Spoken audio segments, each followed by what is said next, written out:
surgery go on Alan Jr.? Not very well, I'm afraid. No, we were hoping for good news here, I think we're fresh out of that sort of thing, Audrey. No contact from Mikkos yet? No, we're trying to filter out the interference and reestablish communication. So far, no luck. Oh, this storm has turned everything upside down. 6 o'clock? Yeah, it is right, isn't it? Yep. 90 minutes, deadline 0. I've got to talk to Monica and Alan. Would you call me the second you get through? Yeah, the minute we make contact with the island. Thank you, Steve. Oh, yeah. Hello, Rick. Just wanted to ask him about Alan Jr. No details yet, Dan, but Rick indicated that the surgery wasn't totally successful. That's rough. I know what it does to Alan and Monica. Coffee, Dan. Oh, yeah, thanks, Audrey. Yeah. What's the latest from Cassadine? Nothing. And it's still 90 minutes to 0 deadline. There's more than one deadline, Steve. The trucks can't get through to deliver more fuel. How long will our heating system function? About 4 hours, and that's stretching. After that, everything grinds to a halt. What about the emergency alarms? Audrey, that's only one of our problems and not necessarily of the highest priority. Yeah. Why don't we get some answers from Mikkos Cassadine?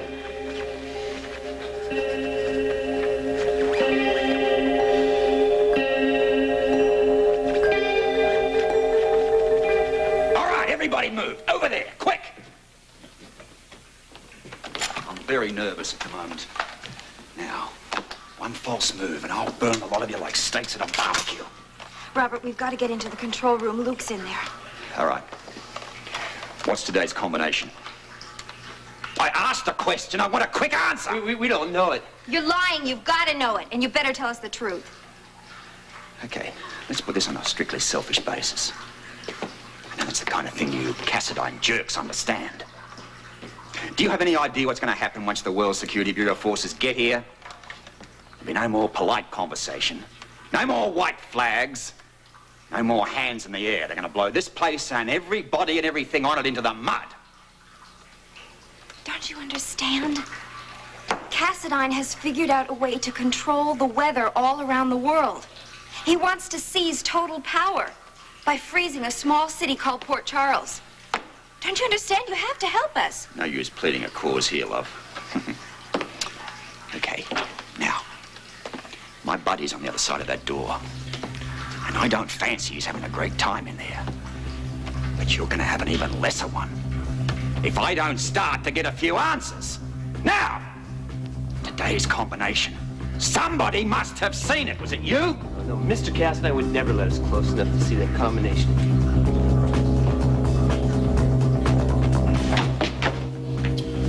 How unfortunate that it must end this way. Just when I thought I'd found a man of wit and courage to succeed me as ruler of the earth. I'll make you a fair trade, Mikkos. You're in no position to bargain. Kill me, but pull back the lever. Don't freeze Port Charles. You trade your life to see me adjust that lever? If that's the only choice I got, yeah. Very well, Mr. Spencer. I will move the lever to the maximum limits. What are you doing? Punching out the code. For what? Instructions to the computer to put Port Charles into a total freeze. In 90 minutes, it will begin.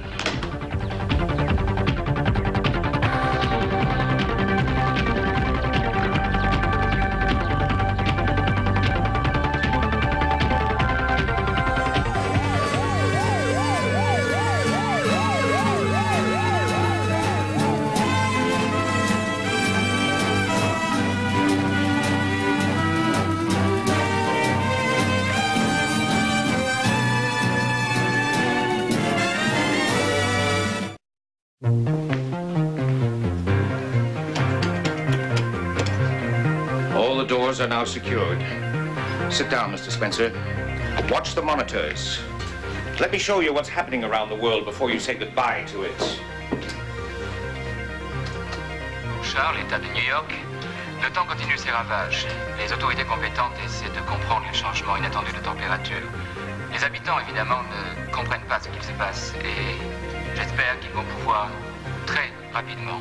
Il mistero parlando di fare a passare presto. La temperatura c'è contendo la città America di Port Charles, Nova York.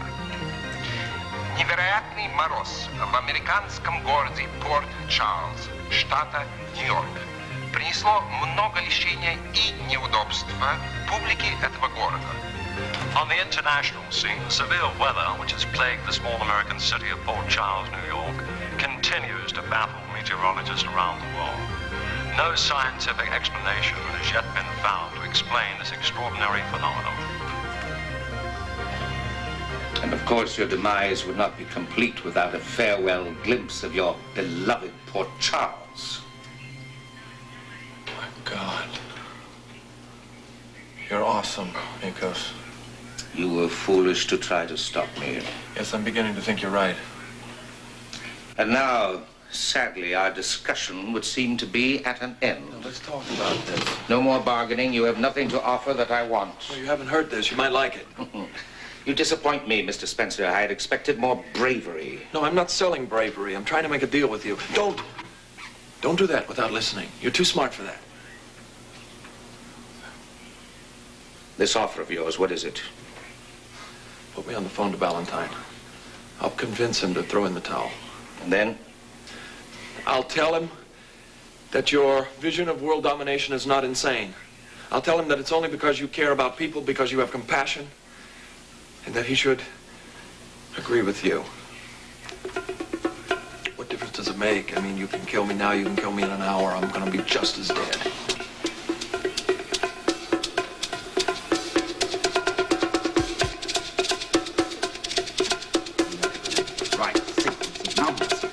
Hurry up, Robert. There's no shortcuts here, sweetheart. If I don't punch the right combination at the right time, nothing's going to budge. Don't move! You heard the light. Back up! If you get past her, you got to deal with me, and I am just looking for an excuse. Anything at all will do.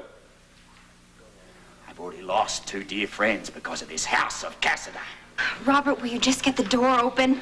I'll try to blow it with one of these grenades. A grenade? What if Luke is on the other side? Okay, the door will probably shield him. Now, look, you're going to have to cover these guys, Laura, okay? Okay. Just aim for this fat one at the end here. Anybody moves, squeeze one off and just move the gun back and forth like a garden hose. Now, everybody move over there and sit down and shut up! Now, listen, you stay down too. Because when this door blows, it's going to shatter like a jigsaw puzzle. Okay.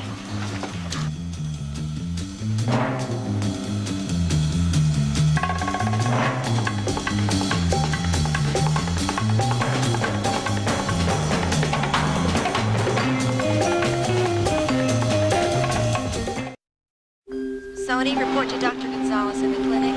Nurse Sony, report to Dr. Gonzalez in the clinic. Sit down, please. Please, I'd like to discuss the operation. Discuss? What do you mean, Rick? Well, discuss what? What's happening? Monica, just relax. Please, sit down. The operation was okay. Your son pulled through, and he's doing just as well as could be expected. Please, sit down. Okay, we're sat down now. Now cut out the surgical double talk. You're talking to 2 doctors and tell me exactly what's going on. I want to know how my son is. He is all right. His vital signs are stable. Really, I mean it, Rick. I just want the truth. Monica, it was not an easy operation. He had severe lung congestion and the high fever, as you well know it. It did a considerable amount of damage to the heart muscle. I thought his heart had completely recovered from the first operation.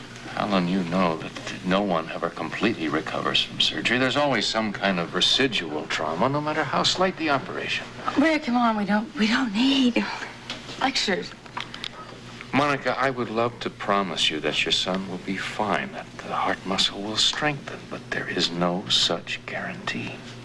It's the cold. It's this damn lousy cold weather. There's no question that the weather did aggravate your son's condition. And the weather could get worse.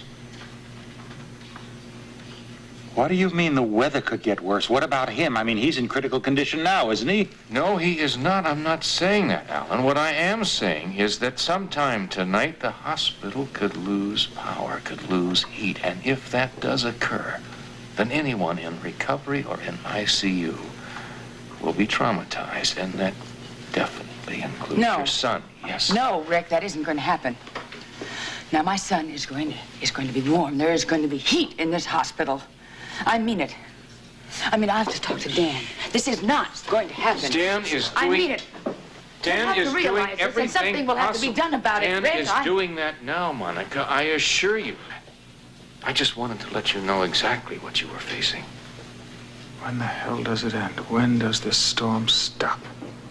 I don't know, Alan. I think we're all pretty much subject to the whims of Mikkos Cassadine. Oh.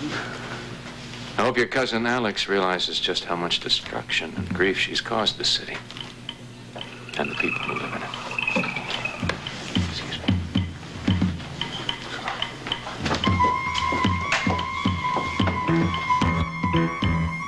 me. Interesting proposition. You're pleading my cause. I thought you'd like it. Like it, yes.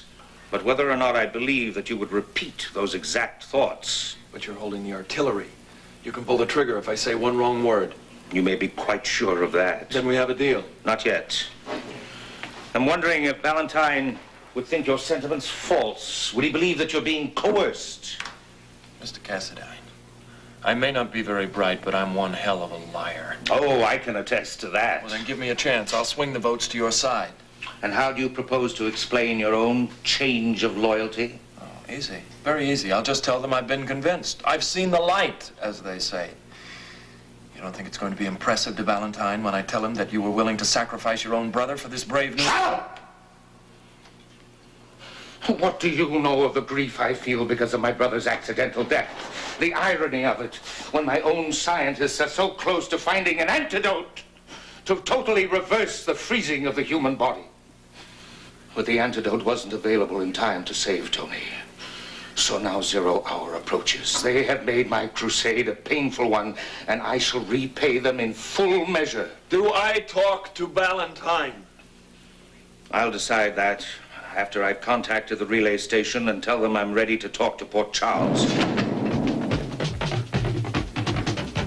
was a grenade thrown against the door. It didn't even bend. Your friends are behaving very foolishly, Mr. Spencer. Homemade explosives cannot possibly penetrate this special door, and all the walls that make this control room the impregnable heart of the House of Cassadine.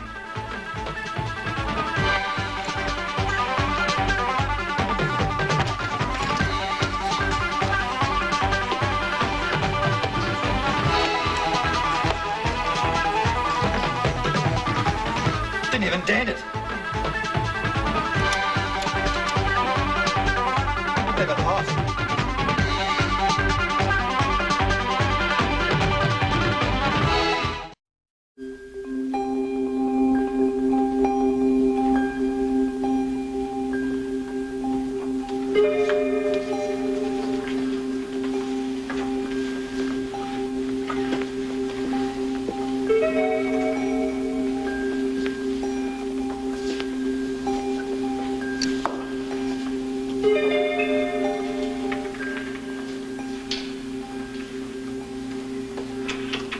Stay with him every moment.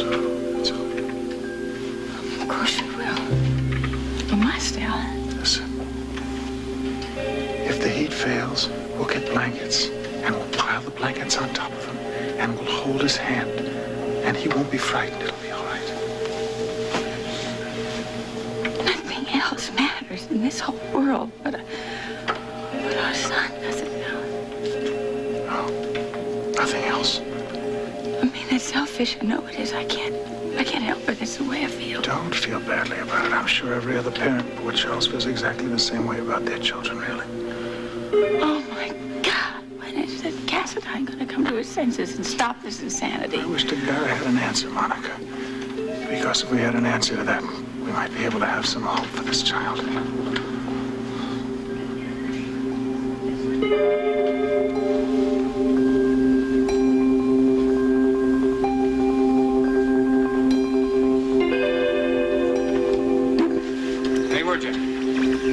Nothing. We're on standby. What exactly do you plan on doing once we do make contact? Huh? Pretty much what Washington told us. Tell Mikkos Cassadine everything he wants to hear. And hope he believes it. We've got to make him believe it. Make every concession he wants, pretend to totally capitulate, offer him the moon if he wants it. Still a bit of a bitter pill to swallow. Pretending to give in to what the maniac wants. Yeah, I know. But we're only stalling because we need the time to locate his island so we can go in with a direct assault. There's got to be a way to locate that island. We think we're getting closer. He has to be smart enough to know that eventually he'll be found. Yeah, eventually, yes. But maybe not in time to save Port Charles.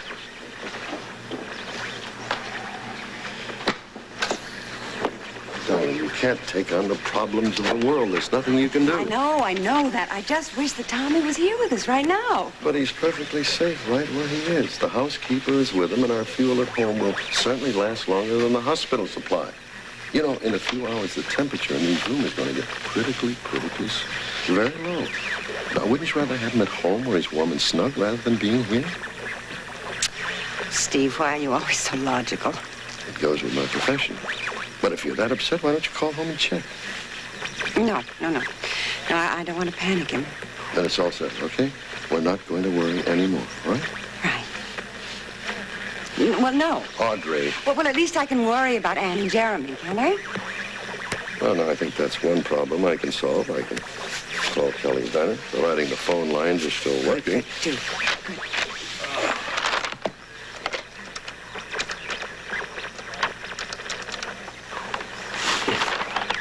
Oh, my goodness, there's an awful lot of static. You know, this storm is really tearing the city apart.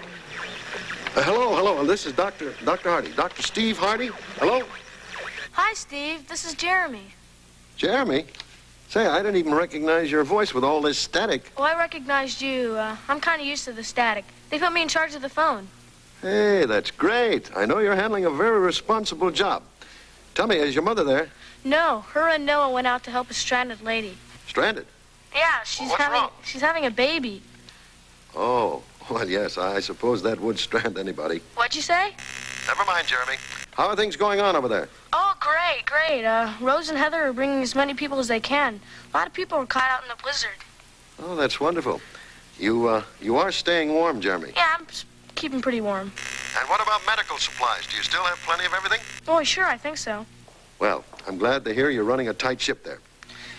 Well, I'm in charge of the radio, too. In case the power goes out, I can listen to the radio in case there are any emergency broadcasts. I already have it tuned on and waiting. Then I'd say those people at the diner are very lucky to have you watching out for them. Well, it's pretty easy. It's just like camping out. What's that? I said it's almost... What?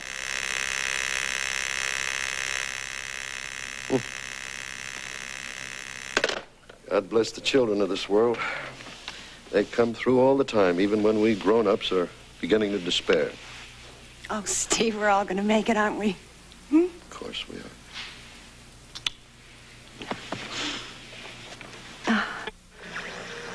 Cassidy? Let's hope so. Rick? Did you talk to Monica and Alan? Yeah, it didn't go too well. I'm not really an expert at after-surgery small talk. But you told them about the situation with the baby. I had to, Steve. I had to level right down the line. That's all you can do, Rick. How is the baby? Well, he's putting up a good fight. Alan and Monica are there. He's got a lot of energy going for that baby. And a lot of hope and praying from us. I know Mikkos Cassadine. He'll let us sweat it out as long as possible.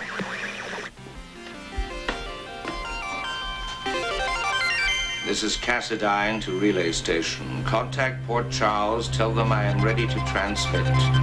And don't be alarmed if you hear the voice of Luke Spencer. I'm holding Mr. Spencer at gunpoint, and he is going to assist me in convincing Ballentine. Oh, and should Spencer make any mistakes, I will immediately cut off transmission and dispose of him.